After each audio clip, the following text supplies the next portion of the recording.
Bismillahirrahmanirrahim. Alhamdulillahilladzi tahabbaba ila ibadihi bi anwa'in ni'am kay yarji'u wa yashkuru ala ma an'am. Ashhadu an la ilaha illallah wahdahu la syarika lah al-malikul a'zam wa ashhadu anna sayyidana Muhammadan abduhu wa rasuluhul mukarram. Allahumma salli wa sallim ala sayyidina wa maulana Muhammadin al-mu'azzam wa ala alihi wa sahbihi wa dhurriyyatihi wa atba'ihi ila yaumin nadam. Amma ba'du. Yang kita hormati dan kita cintai para habaib dan para alim ulama, guru-guru agama, para muhibbin, hadirin hadirat rahimakumullah. Puji dan syukur kita haturkan kehadirat Allah yang mana pada malam ini kembali Allah kumpulkan kita bersama-sama di majlis yang penuh berkah dan rahmat ini. Salawat dan salam kita haturkan kepada junjungan kita Nabi besar Muhammad sallallahu alaihi wasallam dan kepada seluruh keluarga, para sahabat, zuriat dan pengikut beliau. Para muhibbin rahimakumullah, al-hikmatul haliyatu wasittun minal hikamil ataiyah. Qala al-imam Ahmad ibn Athaillah as-Sakandari rahimahullah wa nafa'ana bi'ulumi. Hikmah yang ke-61 dari al-hikamil ataiyah. Berkata Imam Ahmad ibnu Athaillah as-Sakandari rahimahullah wa nafa'ana bi'ulumi. Man lam yuqbil 'ala Allah bimulatafatil ihsan siqa ilaihi bisalasilil imtihan. Yang artinya barang siapa yang tidak berhadap atas Allah dengan kelembutan perbuatan baik Allah, niscaya dia dihalau kepada Allah dengan rantai-rantai ujian.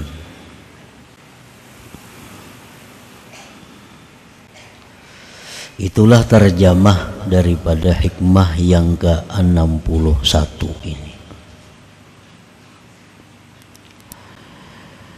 Sunnatullah istid'a'ul ibad li ta'atihi wa khidmatihi bi sa'atil arzaq wa dawamil mu'afah liyarji'u ila Allah bi ni'matihi. Fa illam yaf'alu ibtalahum bi anwa'il mihani wad dharra la'allahum yarji'un. Muraduhu ta'ala ruju'ul ibad ilai kilal fariqain yuradu bihima al khairu was sa'adah. Penjelasan daripada hikmah yang ke-61 tadi. Bermula sunnatullah,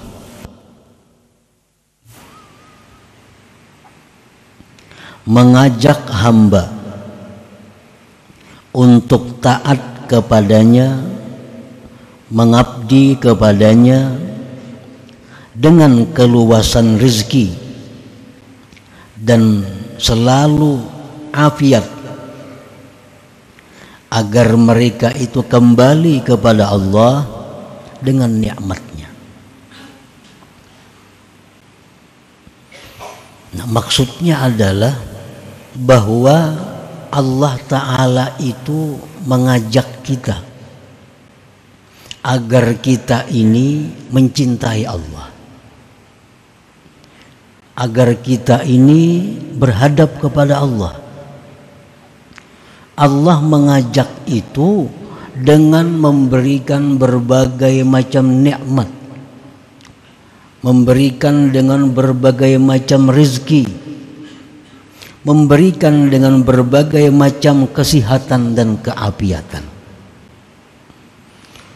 Jadi nikmat-nikmat yang kita terima dari Allah itu sebenarnya adalah ajakan dari Allah agar kita ini cinta kepadanya, agar kita ini kembali kepadanya, agar kita ini khidmat kepada Allah. Nah, para muhibbin rahimakumullah, jadi setiap nikmat yang kita terima, setiap nikmat yang kita terima, nikmat itu berkata kepada kita. Andai kata kita ini punya hati yang bersih, kita mendengar apa kata-kata nikmat itu begitu jatuh ke tangan kita. Nah, nikmat itu berkata kepada kita, ujar nikmat, hai orang yang mendapatkanku, ingatlah engkau kepada Allah, kembalilah engkau kepada Allah, cintailah Allah, karena dialah yang mencipta dan menyampaikan nikmat ini kepada engkau. Nah, setiap nikmat berkata demikian.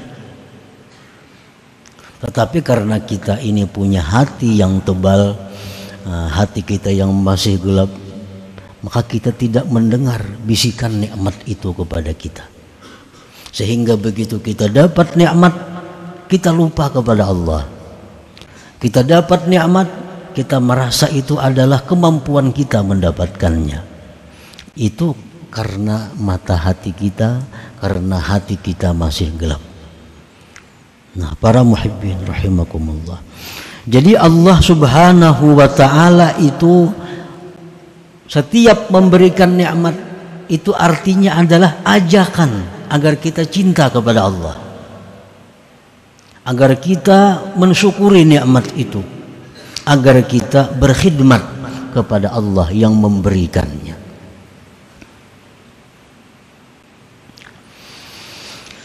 Fa illam yaf'alu, apabila mereka tidak memperbuat, dapat nikmat tapi mereka lupa kepada Allah, bahkan mereka gunakan nikmat itu untuk berpuya-puya, mereka gunakan nikmat untuk meluluskan hawa nafsu syahwatnya, mereka tidak menggunakan nikmat untuk menambah khidmat kepada Allah.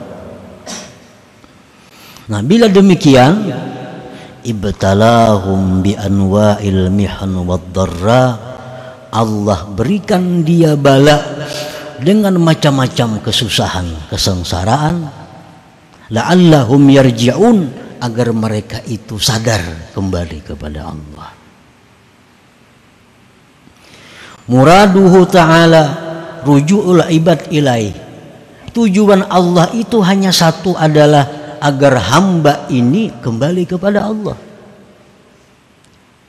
Nah, jadi Allah berikan nikmat tujuannya agar kita kembali kepada Allah. Allah berikan kita kesengsaraan agar kita kembali kepada Allah. Kedua-dua kelompok tadi adalah orang-orang yang dikehendaki Allah kebaikan dan keberuntungan. Ini si Fulan. Nah, Fulan ini diberi Allah nikmat luar biasa, nikmat luasnya, rezeki melimpah ruah, siang malam mendatangkan rezeki, lawang bakunci dikatu kurang. Daripada luasnya rezeki ini diberikan Allah. Tetapi orang ini kadang menjadikan nikmat itu sebagai alat untuk ingat kepada Allah. Nah, karena Allah sayang orang ini, Allah tarik nikmat itu. Allah tarik nikmat sehingga dia sengsara, sehingga dia menderita. Nah, dengan itu dia sadar, dia akhirnya kembali kepada Allah. Nah, jadi ada dua golongan manusia. Ada golongan manusia yang tanpa dipaksa dia sadar, dapat nikmat ingat kepada Allah, dapat nikmat dia tambah taatnya kepada Allah. Ini orang yang sadar. Ada orang yang tidak sadar, tetapi Allah menghendaki baik, orang ini ditarik Allah nikmatnya, disengsarakan oleh Allah agar dia selalu ingat kepada Allah Subhanahu wa ta'ala. Nah, para muhibbin rahimakumullah, ada orang waktu sihat kuat lupa kepada Allah, sembahyang kada, atau kadang-kadang sembahyang halal haram kada tahu halal haram, yang penting diambilnya waktunya sihat. Nah, begitu orang ini sakit stroke umpamanya, nah, kada kau lagi sudah stroke nih tuh, di kursi roda berjalan lagi. Lalu orang ini jadi selalu ingat kepada Allah. Begitu dia stroke, orang ini selalu ingat lawan Allah, zikir pekerjaannya. Dulu kada tahu zikir, sudah stroke ini zikir, salawat, ingat kepada Allah. Nah, Imam Ghazali mengatakan orang yang seperti ini jangan berubat baik garing. Baik garing. Imam Ghazali dalam Ihya Ulumuddin mengatakan bahwa orang yang seperti ini kada usah ke dokter, biar di kursi roda aja, karena dia banyak ingat kepada Allah. Ketimbang dia sihat, kelakuannya lupa kepada Allah, melanggar hukum-hukum Allah Subhanahu wa ta'ala.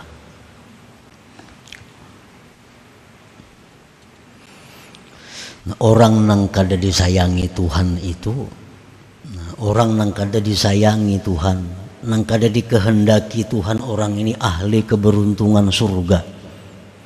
Dia dapat nikmat lupa kepada Allah, ditambah Tuhan lagi nikmatnya, tambah lupa lagi, akhirnya mati dalam keadaan diistidraj, dilanjur oleh Allah. Nah, ini orang naudzubillah, orang yang tidak dikehendaki Allah kebaikan, orang yang tidak dikehendaki Allah penghuni surga.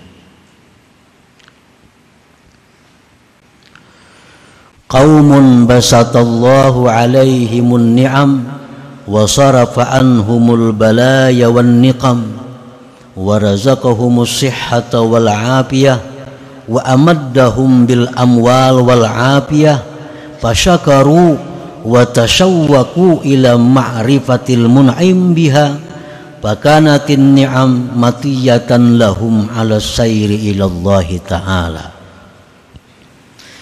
Ada satu kaum, satu kelompok manusia, Allah bukakan atas mereka itu nikmat-nikmat.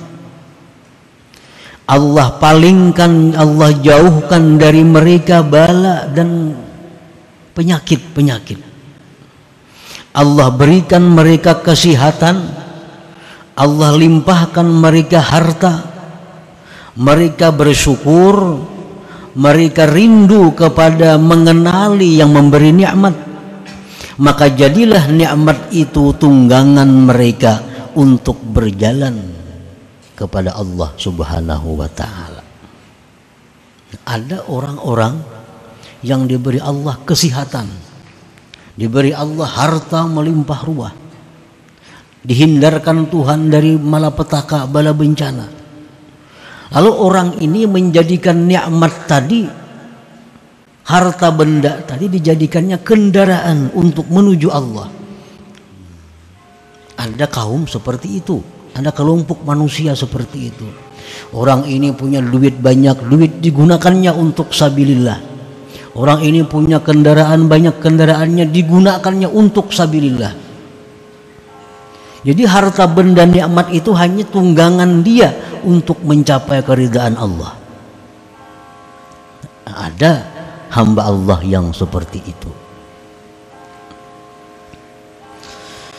wa qaumun amaddahum bin ni'am wa basata lahum fil mal wal afiyah wa sarafa anhum an-niqam fasaghalahum dhalik an-nuhuda wal iqbala 'ala Allah fasalaba dhalika minhum wa daraba bihim bil balaya wal mihan fatayaqqadha wa aqbala 'ala Allah. Ada pula satu kelompok manusia yang diberi Allah nikmat, diluaskan harta bendanya, disihatkan, dijauhkan penyakit bala bencana. Maka yang demikian itu membuat dia sibuk daripada taat. Yang demikian itu membuat dia lupa kepada Allah. Allah cabut daripada mereka itu nikmat-nikmatnya tadi. Allah datangkan bala bencana kepadanya. Maka akhirnya dia jaga, akhirnya dia sadar dan berhadap kepada Allah, berkhidmat kepada Allah subhanahu wa ta'ala. Ada juga kelompok manusia nangka itu yang sudah diajar Tuhan hanya sadar. Sudah diajar Tuhan, tangan kada kau bergerak lagi sebelah, mata kada melihat lagi sebelah, batis kada kau lagi balangkah sebelah, sebelah diambil Tuhan, hanya sadar, oh bahwa aku ini keliru. Lalu dia bangkit, dia beribadah kepada Allah. Nah, ada juga kelompok manusia seperti itu. Dan yang pertama, yang kedua ini adalah orang-orang yang beruntung, orang-orang yang disayang Allah, orang-orang yang dikehendaki Allah al-khair was sa'adah, kebaikan dan keberuntungan. Mana hakunnya antara dua itu? Mana hakunnya? Ada orang yang dipukuli dahulu berbiru-biru, hanyar mengaku. Ada orang yang diberi makani, dinyamani, mengaku nyaman nang itu, apa yang berbiru-biru itu.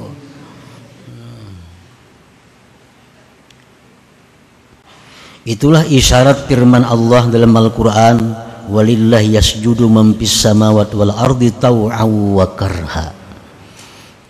Artinya di muka bumi ini ada orang-orang yang taat kepada Allah dengan sukarela. Ada orang yang taat kepada Allah dipaksa. Iya, yang tadi diambil sudah kesehatan, diambil Tuhan harta benda, hanya taat. Tapi kedua-duanya itu adalah beruntung. Kedua-duanya adalah disayangi oleh Allah subhanahu wa ta'ala.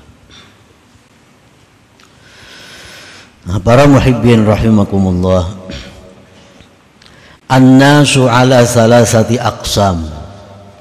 Manusia terbagi 3 kelompok. Kelompok yang pertama disebut ahlus shimal,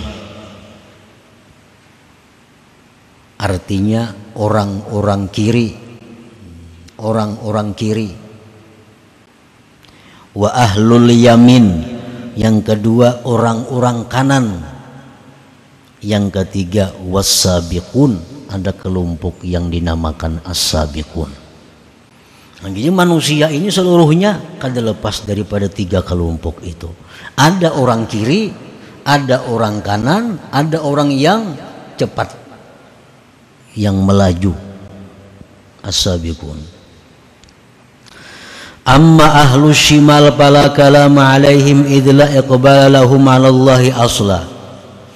Adapun kelompok kiri, orang-orang kiri, fala kalama alaihim, itu kada perlu dibicarakan, karena mereka itu tidak berhadap kepada Allah sama sekali. Itu kada perlu diuraikan. Ini orang yang diperbudak oleh hawa nafsunya, diperbudak oleh duniawinya. Tujuannya adalah semata-mata untuk mencapai kesenangan dunia. Walaupunnya sembahyang, puasa, berzakat, naik haji, umrah, tapi tujuannya semuaan untuk kesenangan dunia. Ini sembahyang, tujuannya supaya awak sihat. Ini berzakat, tujuannya supaya hartanya bertambah. Ini puasa, tujuannya supaya ini naik haji, semuaan tujuannya duniawi. Nah, itu ahlus shimal. Itu kada perlu dibicarakan. Wa amma ahlul yamin, adapun orang-orang ahlul yamin, falahum iqbalun 'ala Allah lakin la khususiyyata lahum li'annahum iktafau bi zahiri syari'ah wa lam yaltafitu ila suluki tariqatin wala haqiqah. Adapun ahlul yamin, mereka itu orang-orang yang berhadap kepada Allah, tetapi orang ini tidak ada keistimewaannya, karena mereka itu hanya mencukupkan diri dengan zahir syariat, tidak menoleh kepada tarikat dan hakikat. Hanya sembahyang yang penting sah sembahyangnya. Perkara diterima kada diterima itu kada perhatian. Inya puasa yang penting puasanya itu sah, diterima Tuhan atau kada itu kada jadi urusnya. Nah ini ahlul yamin.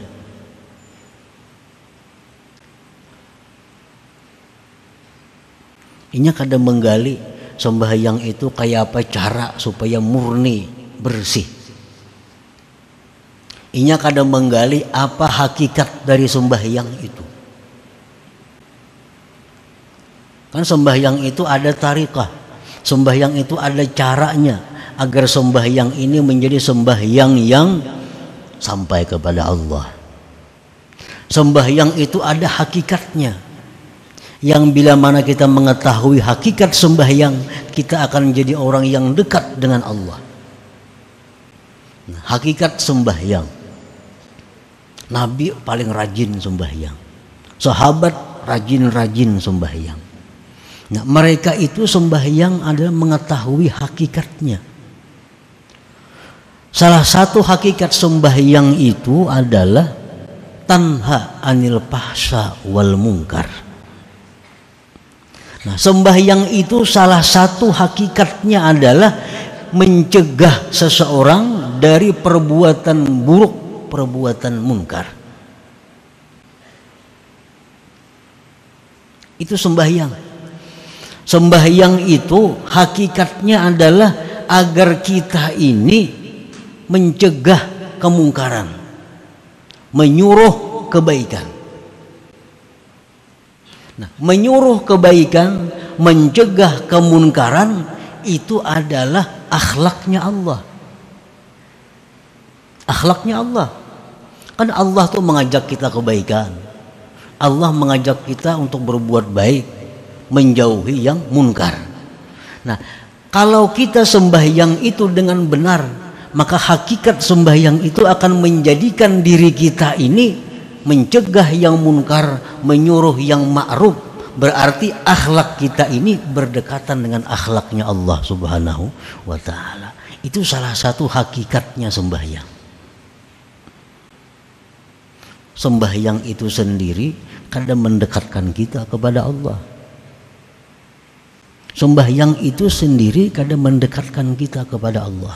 Yang mendekatkan kita kepada Allah adalah hakikat sembahyang itu, menjadikan diri kita ini berakhlak sama dengan akhlaknya Allah.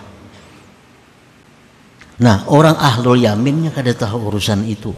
Pentingnya sembahyang, pentingnya puasa, nya kada tahu hakikat itu macam apa, kada tahu. Nah, orang ahlul yamin ini walaupun berhadap kepada Allah, tapi tidak ada khususiyah, tidak ada keistimewaan bagi mereka. Wa ammas sabiqun, adapun orang-orang sabiqun. Nah, ini yang kita bicarakan. Orang-orang sabiqun ini ala kismain, dua macam. Kismun aqbala 'ala Allah bin ni'am pastaka ila ma'rifatil mun'im faja'ala an-ni'ama wasilatan ila al-wusul fa'ahabbahu wa arrafah. Yang pertama adalah orang-orang yang berhadap kepada Allah, beribadah kepada Allah dengan nikmat. Dengan nikmat. Dia menerima nikmat-nikmat Allah setiap hari. Lalu dia rindu, hendak tahu siapa yang memberi nikmat ini. Pastaqa ilal mun'im. Dia rindu kepada yang memberi nikmat. Tiap hari memberi nikmat. Lalu inya rindu, hendak tahu siapa yang memberi aku nikmat tiap hari ini. Nah, maka dia jadikan nikmat itu adalah perantara dia untuk sampai mengenali Allah. Maka fa'ahabbahu wa arrafah, maka orang ini dicintai Allah dan Allah berikan dia ma'rifat. Nah, ini sabikun ngarannya, kelompok sabikun. Orang yang merasakan nikmat ini setiap hari datangnya dari Allah, lalu dia hendak tahu lawan Allah itu. Kayak apa caranya supaya tahu lawan Allah? Dia jadikan nikmat-nikmat itu kendaraannya untuk mengenali Allah. Akhirnya Allah cinta kepadanya dan Allah berikan ma'rifat kepadanya. Nah, itu golongan ashabul yam as-sabiqun yang pertama. Wa qismun aqbala 'ala Allah bi dhurubil balaya wal mihan faja'ala as-sabra 'alaiha war ridha wasilatan fa ahabbahu wa arrafa. Sabikun yang kedua, orang yang berhadap kepada Allah melalui bala bencana, melalui penyakit-penyakit. Diberikan Allah bencana harta, diberikan Allah penyakit, maka dia sabar. Dia sabar dan dia ridha. Maka dia jadikan sabar dan ridha itu wasilah dia untuk mendapatkan dari Allah. Ahabbahu wa arrafah, maka karena dia sabar, karena dia ridha dengan bala bencana, dengan penyakit dan sebagainya, Allah cinta kepadanya dan Allah berikan pula ma'rifat kepadanya. Nah, itu as-sabiqun juga ngarannya. Nah, para muhibbin rahimakumullah, jadi kesimpulannya bahwa yang ingin kita capai adalah menjadi orang-orang yang sabiqun. Tujuan kita yang pertama agar kita itu ma'rifat kepada Allah melalui nikmat-nikmat yang diberikan Allah. Kalau itu kada mampu, jalan yang kedua, kita ma'rifat kepada Allah melalui bala bencana, penyakit dan malapetaka. Yang penting intinya adalah fa'ahabbahu wa arrafah, Allah cinta kepada kita dan Allah berikan ma'rifat kepada kita, baik jalan nikmat atau jalan nikmah, jalan bencana atau malapetaka. Nah, para muhibbin rahimakumullah, selanjutnya hikmah yang ke-62. La hadratin Nabi sallallahu alaihi wasallam, al-Fatihah. Iyyaka na'budu wa iyyaka nasta'in, ihdinas siratal mustaqim, siratal ladzina an'amta 'alaihim ghairil maghdubi 'alaihim. Ya Allah biha, ya Allah biha, ya Allah bi husnil khatimah. Ya Allah biha, ya Allah biha, ya Allah bi husnil khatimah. Ya Allah biha, ya Allah biha, Allah bi husnil khatimah. ويا أيها الرجل منه شفاعة صلوا عليه وسلموا تسليما اللهم صل وسلم